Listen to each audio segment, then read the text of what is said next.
Mereka itu standing point-nya jelas, menjaga NKRI, merawat demokrasi, dan mempertahankan konstitusi dari kepentingan individu atau kelompok. Ini PDI Perjuangan.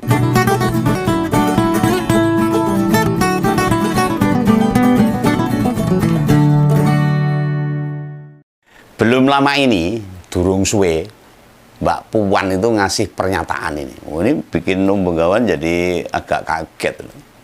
Bila tidak menutup kemungkinan PDI Perjuangan bergabung dengan pemerintah, artinya bergabung dengan Pak Prabowo. Apalagi santer ini diberitakan. Bakal ada pertemuan antara Bu Mega sama Pak Prabowo. Ini berarti Pro Mega jilid 2 atau batu tulis jilid 2. Wah, ini nyamar ini. Tapi nanti dulu, jodoh langsung bereaksi. Oh, jodoh kaget. Jodoh kagetan lah. Ini tolong ya disimak komentar Om Begawan atau pendapat Om Begawan ini. Disimak dulu kontennya sampai habis, nanti biar paham, biar nggak gagal paham lah. Hobinya mau moco thumbnail judul langsung komentar. Banyak itu baser-basernya, hater-haternya Om Begawan ini moco judulnya tok langsung nyerang. Ya harusnya disimak lah, ditonton sampai habis baru komentar. Nggak disimak sampai habis ya nanti luput itu. Meski dengan pikiran terbuka serta semua diletakkan pada kepentingan bangsa dan negara. Semua boleh berpendapat, boleh mengkritik untuk masyarakat semakin cerdas dan paham. Jadi gini, ada hal-hal yang perlu Ngompoles ketahui secara mendasar. Pak Prabowo sama Bu Mega itu jelas identik dengan Gerindra dan PDI Perjuangan, sama-sama ketua umum. Keduanya menarik sikap sama tentang demokrasi dan nasionalisme dan menolak nepotisme, termasuk KKN. Serta merusak konstitusi. Dia sedih dua tokoh bangsa ini. Lah pada pemilu kemarin itu, dua partai itu juga masuk sebagai 3 partai besar loh. Malah tahun 2009 mereka bergandengan jadi capres dan cawapres. Ya. Pro Mega waktu itu. Nah, pada tahun 2014 dan 2019 mesti beda kubu.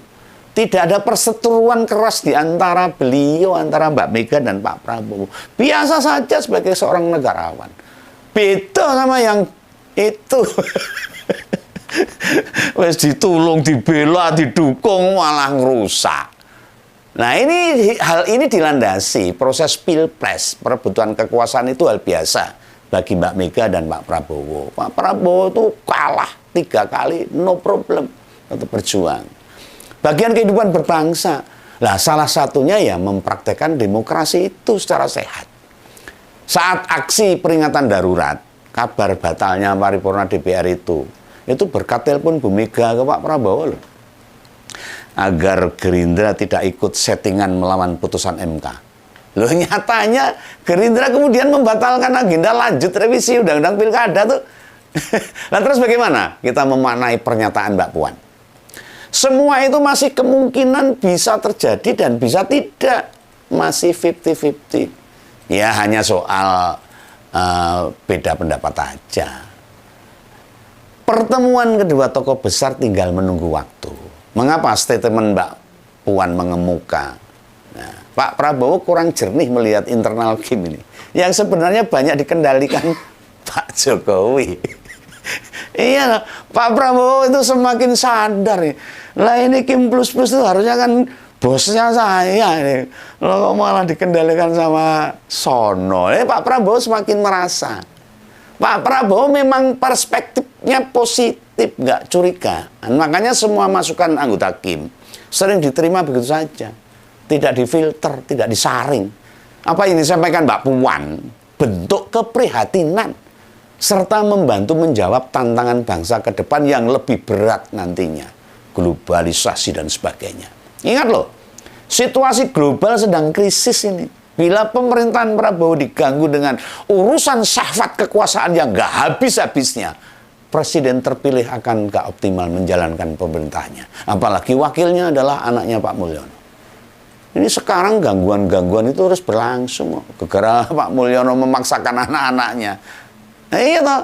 Ya kalau ketua umum Gerindra itu bisa tegas, wah, lah nek enggak. Kalau tegas ya aman lah negara ini. Nah minimal kita tunggu aja lah. Apa ketegasan yang bisa terlihat dari seorang Prabowo sebagai presiden terpilih? Apa akan muncul setelah dilantik nanti? Baru ada ketegasan. Karena Pak Jokowi sudah tidak menjabat lagi. Atau malah belas jadi lebek. Meletre ya. Kita tunggu aja. Persiapan pelantikan presiden itu kita belum menangkap akan seperti apa kok. Belum ada. Pak Prabowo justru malah sibuk berkeliling ke luar negeri. Nah di internal kita, tanggungan hutang negara yang gede umum ini. Juga kondisi bangsa begini ini, morat-marit seperti ini. Korupsi di mana-mana, garong uang rakyat, maling uang negara, yang jelajik pejabat-pejabatnya. Orang umum. Ini harus dipikirkan dengan bijak oleh Pak Prabowo. Ingat loh, kursi terbanyak DPR itu dimiliki oleh PDI Perjuangan. Jangan salah. Memenang hat-trick 3 kali. Dan soliditas maupun stabilitas politik jadi modal penting pemerintahan Pak Prabowo kelak. Beban-beban kebijakan pemerintah selanjutnya tentu mengganggu program presiden terpilih kalau ada hal-hal yang krusial. Nah ini PDI Perjuangan sangat prihatin dan ingin memberikan solusi kepada Pak Prabowo. Di titik inilah pernyataan Mbak Puan sebagai bentuk tawaran. Bukan memaksa loh. Tidak ada ancaman. Atau apalagi menakut-nakuti, nggak ada. Apalagi memaksa PDIP harus masuk pemerintahan. Ini murni jadi opsi, pilihan. Sebab PDIP tidak masalah berada dimanapun, mau oposisi, mau di pemerintahan. Sudah biasa.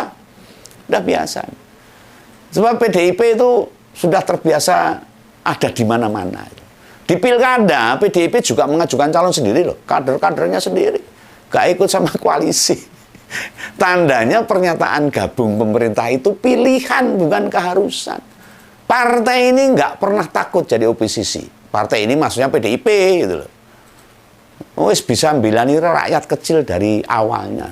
Memang semangatnya PDIP Perjuangan itu buat rakyat kecil. Wong cilik, partai ini wong cilik. Lah mau bagaimanapun, lebih butuh Prabowo pada PDIP Perjuangan dibandingkan sebaliknya. Iya, pasti nih Pak Prabowo pasti akan lebih memilih PDIP Perjuangan. Nah ini marahin deg-degan Pak Mulyono. Terus nasibnya anakku piye? Lah mengapa Om Begawan bisa bilang begitu?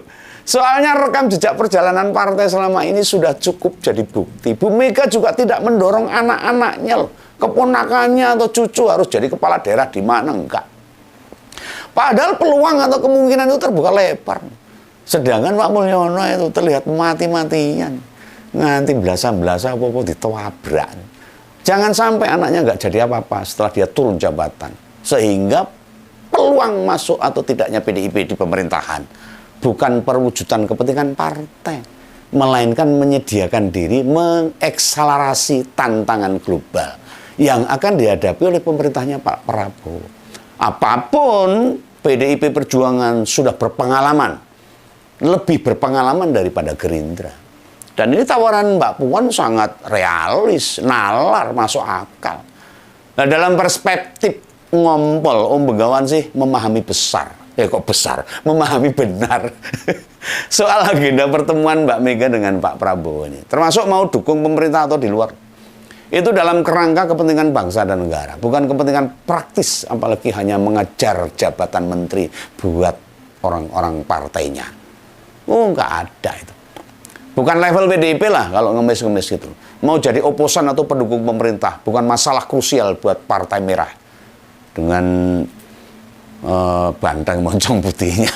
Mereka itu standing point-nya jelas. Menjaga NKRI, merawat demokrasi, dan mempertahankan konstitusi dari kepentingan individu atau kelompok. Ini PDI Perjuangan. Nek lainnya plus. Sok ngerti artinya oral. Tentu yang pasti bekerja buat meningkatkan kesejahteraan rakyatnya, wong cilik.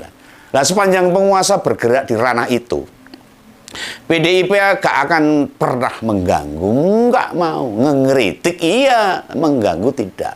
Yang bikin seolah-olah banyak yang memusuhi partai. Akibat image yang coba dibangun Mulyono ini, perilakunya benar-benar barbar. Betul ini, perilakunya benar-benar ora cetha, keterlaluan. Dan betapa jahatnya terus memanfaatkan kekuasaannya.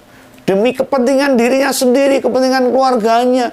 Akhirnya keluarganya begitulah, ada Fufu Fafa, ada Blok Medan, ada private jet dan sebagainya. Kemewahan, pamer, dan sebagainya. Ini yang ditunjukkan oleh keluarga Pak Mulyono. Masyarakat paham. Nah, pernyataan Mbak Puan tentang peluang dukung pemerintah, ini statement di depan pintu. Ini bukan lobby tingkat tinggi loh ini.